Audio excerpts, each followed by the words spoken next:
We are two impassioned adventurers with completely opposite perspectives, and we want you to join us in exploring all of the 391 national parks. Together we will follow our Passport to Your National Parks guidebook, collecting cancellation stamps across the USA on one really extended road trip. Our show is not just about the parks, the book, or the road trip, but about the people we meet along the way and taking advantages of the opportunities they present. We have found that the national parks are great places to meet interesting people that have a passion for life. Often these people want to help to educate and inspire others to have a passion for adventure, the environment, the outdoors, culture, history, food, and creating new friendships. We seek these people out during the course of the day and allow them to guide us on our explorations of the park and surrounding locations. If somebody suggests we go somewhere, do something, or try something new, well, we have a rule that says we have to go check it out. Sometimes things move more towards class and culture, like with fancy food and wines, authentic music, and sweet accommodations. That's not my thing, but Laura loves to wine and dine, so I let her take the point when it comes to sophistication. Sometimes the activities at a destination involve action sports and athletics. That's when I take the lead. Sports are not always Laura's idea of a good time, but she loves coming along to make fun of me as I try them all. Together, we are compromising our way across the country. Like real couples, we do not always like to participate in the same things. We do, however, agree at times to try out new experiences that our partner suggests. On occasion, we even split up to find our own taste of a single place and our own style. We are real people, and together we will show you the real side of travel. We are not hosts as much as we are travelers, turning to the camera and just saying what it is that is on our minds at that moment. We are turning the focus away from only the top 10 national parks like Yellowstone, Yosemite, and the Grand Canyon to 391 interesting destinations of all sizes that tend to also be a lot closer to home. These 391 destinations are the total of the nation's national parks, monuments, battlefields, military parks, historical sites, lake shores, seashores, recreation areas, scenic rivers and trails, the White House, and more. As our guide, we are following our Passport to Your National Parks book. It details the facts and exact locations of all the national parks, as well as it gives us a place to collect cancellation stamps at every park. Collecting cancellation stamps motivates us and the 1.5 million plus other collectors to check out destinations of the National Park Service we might not explore otherwise. People tell us that their favorite parks are often the ones they didn't even know existed, and that they found because they were stopping to get only the stamp. We really are on a road trip. We drive everywhere we go.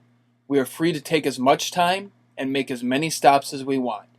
Every possession we own is in the back of that GMC Yukon Hybrid, and we have gone months without taking a break from the road. It provides an authentic experience driving to all these destinations and having the stress and fatigue play a role in the show. We travel on the road the same way normal people do, so we can showcase the realism of traveling. None of the action is planned or scripted. If you see us talking to someone, they have no idea, and we have no idea, and the camera people have no idea what is going to happen next. This is exciting to watch, but hard to film. We think it's worth missing some visual effects to gain the feel of an intense, unscripted viewpoint of interactions among strangers. When we arrive at a new park, the first question is always, where do I get my passport stamped? Then we ask the ranger, what should we do? What should we see? What pictures should we take? Who should we talk to? The ranger provides us information and a map, and we discuss the activities, pick out what we want to do, and go do it.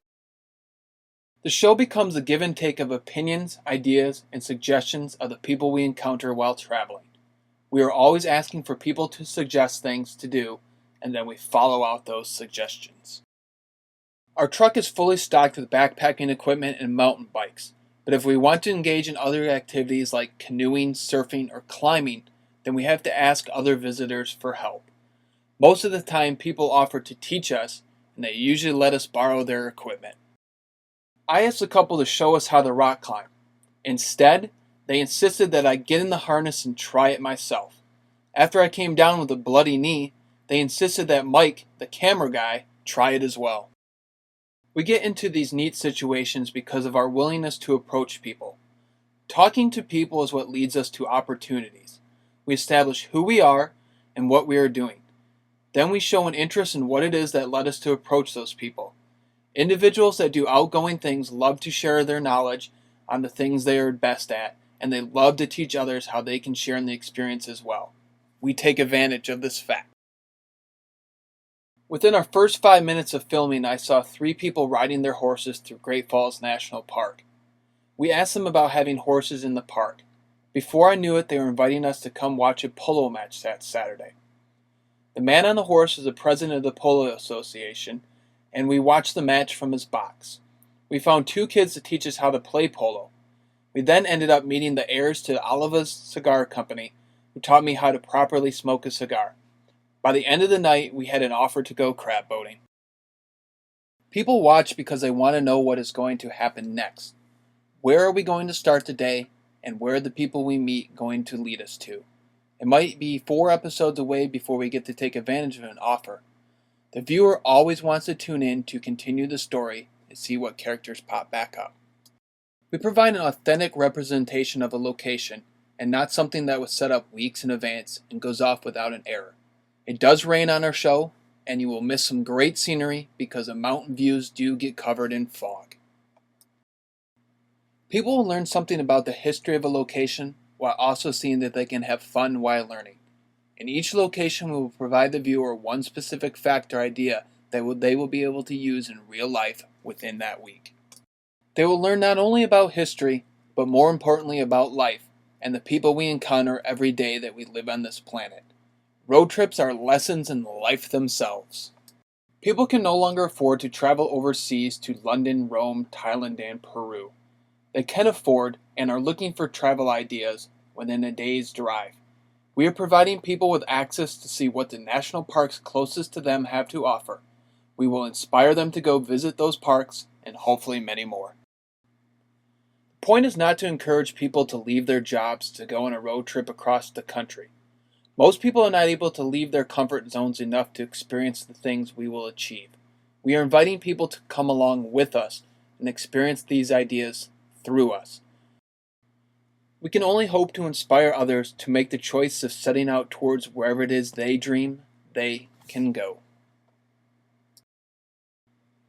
Follow us as we follow our passport to 391 destinations of the National Park Service on Passport to Your National Treasures.